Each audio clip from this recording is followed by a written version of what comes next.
預言書第10回結局篇。Dick，點解你會突然間改變主意嘅？因為你嗰兩個古怪嘅朋友咯。你話 Katie 同張 Sir？ 係啊，係佢兩個話醒我嘅。我一直俾自己蒙蔽咗，以為我只要令本雜誌賣得就係為你好。其實做雜誌一直係你嘅理想，而我就夾硬加自己嘅商業諗法落去，完全冇顧你嘅感受，冇去尊重你最初做雜誌嘅原意同方向。對唔住啊，我真係好自私啊！做咩講對唔住啊？你都係想本雜誌賣得，為我哋嘅將來着想啫嘛。你睇下，你到而家都仲係處處維護我，而我呢，就差啲累咗你啦。你話俾警察拉？Katie 估嘅啫嘛，都唔一定會發生嘅。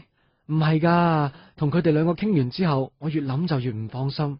跟住揾朋友介紹咗個法律顧問俾我，個法律顧問一睇完啲稿啊，就話俾我聽，如果俾啲稿出街，好大機會會觸犯淫褻及不雅物品管制條例，首次定罪嘅最高刑罰係罰款40萬同監禁1年。我差啲累咗你啊！傻嘅，我就梗係信你啦，你唔會俾我有事噶嘛。如果你係自私嘅，你就連法律顧問都唔會揾啦，係咪？你真係啊，永遠就係睇到我最好嘅一面嘅。但係本雜誌明明拎咗去印嘅。我前2日走咗去印刷廠叫停咗佢哋啦，再將啲有問題嘅稿抽起咗，仲即刻銷毀咗添。我已經同印刷廠嗰邊講咗噶啦，1個禮拜之後會俾翻啲新稿佢哋冇問題噶。另外我都已經逐個打電話去落咗廣告嘅客度，同佢哋 say sorry 同解釋咗，仲飛咗佢哋下期廣告費，佢哋不知幾開心添啊！咁我哋咪損失好大咯？唔緊要啦，最緊要你冇事啊嘛。我嚟緊會好努力追翻啲數噶啦，你放心啦。但係呢，我可能就要遲啲先買樓，同埋未必俾到個好華麗盛大嘅婚禮你啦。傻佬，我都冇話過要好盛大嘅婚禮，同埋而家租嗰度我都住得好開心啊。總之同你一齊呢，住邊都冇所謂嘅。你真係對我好好啊！我知我一定冇揀錯老婆噶。梗係冇揀錯啦。係，我哋一定要多謝 Katie 同埋張 Sir 啊！一定要啊！佢哋真係我嘅恩人嚟噶。我上次仲要對佢哋態度咁差，一定要同佢 say sorry 先得啦。咁我哋約佢哋食翻餐飯，多謝佢哋啦。好啦，就今晚啦。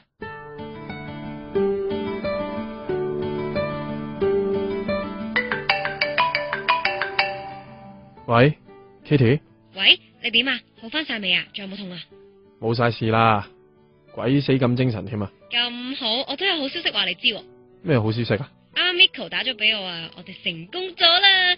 阿的佢最後都相信我哋講嘅嘢，佢抽起晒所有有問題嘅稿咧，再整過啊，同埋 Miko 間公司開咗張啊，佢冇俾人拉到啊，我真係好開心啊！真噶？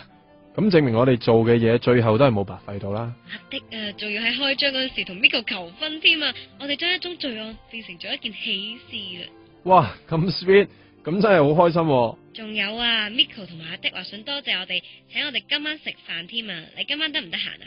哇，有人請食飯，梗係得閒啦。佢哋約咗我哋喺銅鑼灣食川菜喎，我都未知喺邊啊，但係你 around 7點鐘喺銅鑼灣打俾我啦，好冇？好啦，夜啲打俾你啦。啊係，你過馬路小心啲喎。知啦，今晚見啦，拜拜。知道 Miko 同埋阿的冇事真係好開心，但係同時又好擔心。2個夢都已經過咗啦，即係代表第3個夢隨時都會發生。我真係唔可以俾 Katie 有事嘅，我要爭取時間，快啲揾第3個夢嘅地點出嚟。七仔，全香港大大話隨時有幾百間啊，點樣揾啊？巴士站廣告，冇辦法啦，走去巴士公司搏一搏啊！唔該，警察，我想問一啲關於你哋公司燈箱廣告嘅資料。呢位阿 Sir，唔知你想要啲咩資料呢？嗱，我想問最近係咪有唱片公司落咗張演唱會嘅廣告喺你哋度啊？演唱會有好多㗎喎。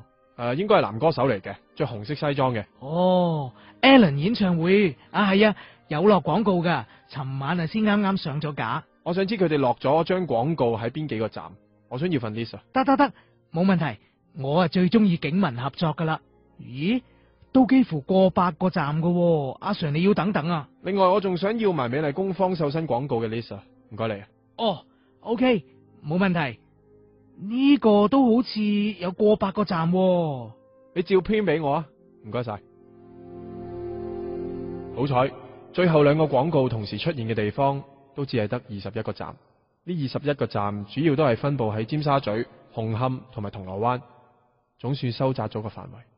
要爭取時間，唯有逐個去望下，影低個環境俾 Kitty 望下，睇下佢會唔會有啲咩印象。首先去紅磡。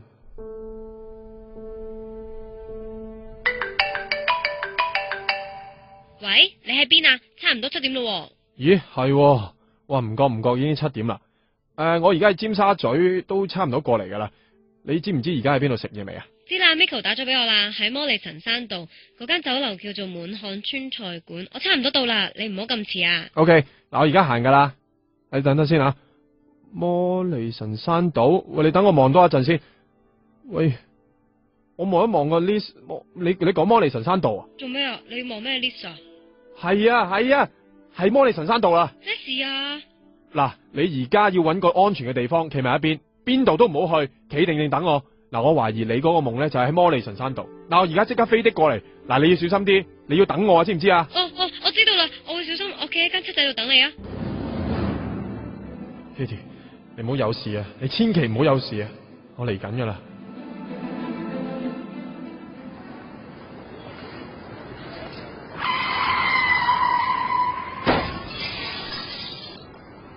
Kitty， 你冇事啊嘛？我冇事啊，張子立，我好聽話，我真係企定定冇喐過啊。我離遠見到個小巴撞咗，我真係好驚你有事啊！我冇事，好彩你臨時叫我企埋一邊，叫我唔好走開咋。你一收線，架小巴就好快咁喺我面前駛過，我真係開得好快，之後就失控撞咗個燈柱啦。